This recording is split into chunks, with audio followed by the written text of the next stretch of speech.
आज हम अमिता उपन्यास का कथानक अर्थात उसका कथ्य देखेंगे। हिंदी के कथा साहित्य में यशपाल का मौलिक कथाकार के रूप में परिचित है। इनकी ये मौलिकता उनके ऐतिहासिक उपन्यास अमिता में भी दिखाई देती है। अमिता यशपाल का छठा उपन्यास है। यशपाल ने इस उपन्यास में इतिहास की प्रसिद्ध घटना को केंद्र में रखकर अपनी कल्पित शक्ति का परिचय दिया है। इतिहास की यह घटना अशोक के कलिंग विजय और अंततः उसके हृदय परिवर्तन से संबंध रखती है। इस उपन्यास में यशपाल का उद्देश्य केवल इस घटना को उभारना नहीं है, वे इसके माध्यम से विश्व शांति की आवश्यकता को रेखांकित करना चाहते हैं। यह उपन्यास सन 1956 में लिखा गया। उन्हीं दिनों तीसरी दुनिया के देशों ने विभिन्न राष्ट्रों के पारस्परिक संबंधों के लिए पंचशील के पालन द्वारा मनुष्यता को महायुद्धों के भय और आतंक से मुक्त करने के लिए विश्व शांति का आह्वान किया था। तीसरी दुनिया के देशों ने इस संकल्प को ठोस रूप देने में पंडित जवाहरलाल नेहरू के नेतृत्व में भारत ने महत्वपूर्ण भूमिका अदा की थी। यशपाल का यह उपन्यास इसी माहौल से प्रेरित होकर युद्धों का विरोध करते हुए विश्व शांति का प्रमुख स्वर करता है।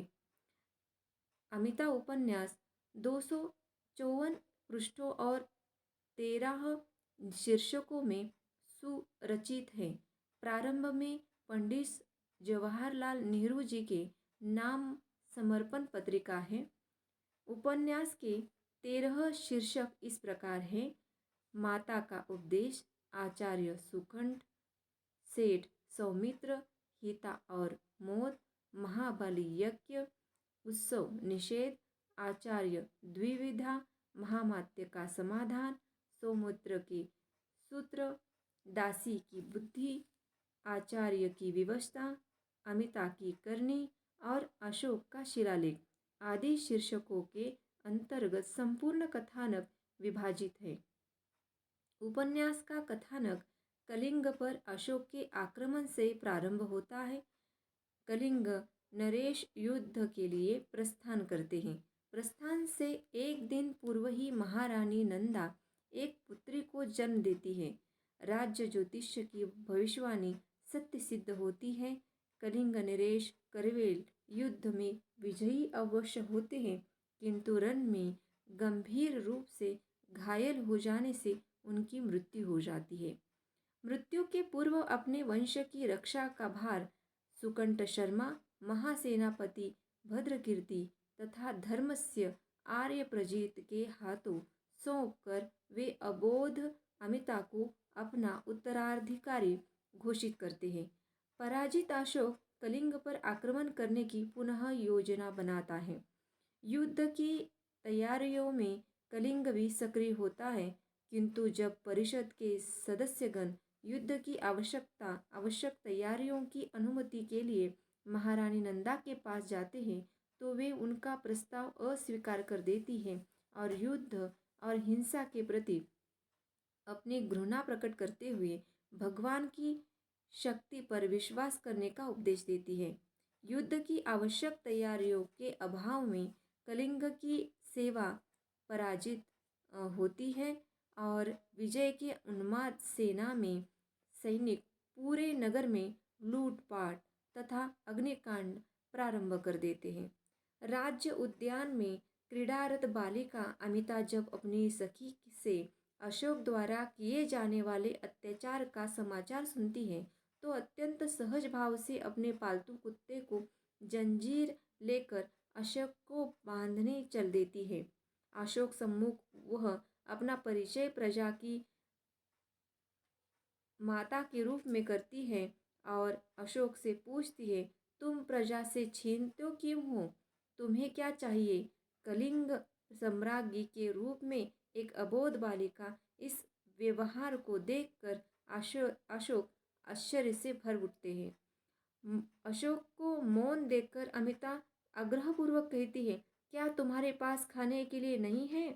क्या तुम्हारे पास वस्त्र नहीं है? क्या तुम्हारे पास खिलौने नहीं हैं? तुम्हें क्या चाहिए? हमारे पास सब कुछ है। तुम हम तुम्हें देंगे। इतना कहकर अमिता अशोक का दायां हाथ जंजीर से बांधकर राजभवन में ले जाते हैं और चारों ओर संकेत करती करती है कि यहाँ सब कुछ है, हम तुम्हें देंगे। तुम किसी से छीनो मत, किसी को डराओ मत, किसी को मारो मत। तुम्हें क्या चाहिए, बोलो। पहले तो अशोक विवश अप्रतिभ मौन भाव से खड़े रहते हैं, फिर सिंहासन की ओर संकेत करते हुए कहते हैं, हमें कलिंग का राज सिंहासन चाहिए। अमिता अत्यंत सहज भाव से पूछती है, क्या तुम्हारे पास राज सिंहासन नहीं है? फिर कहती है, तुम इसे ले लो, लेकर जाओ, हम दूसरा ले लेंगे। अमिता के इस भोलेपन का अशोक का पाषाण हृदय, जो 1 लाख से भी अधिक सैनिकों के रक्त से द्रवित नहीं हो पाया था, पिघल जाता है। वे अपनी तलवार जमीन पर फेंक कर अमिता को गोद में उठा लेते हैं और कहते हैं, कलंक की महारानी, मगध का विजयी सम्राट हार गया, तुमने विजय पाई। अमिता का उसने किसी का कुछ नहीं छीनने, प्रजा को न डराने, प्रजा को न मारने का वचन देती है। अशोक प्रतिज्ञा करते हैं कि वह किसी से छीनेगा नहीं, किसी को डराएगा नहीं, किसी को मारेगा नहीं। अब अशोक हिंसा और युद्ध से विजय की कामना नहीं करेगा।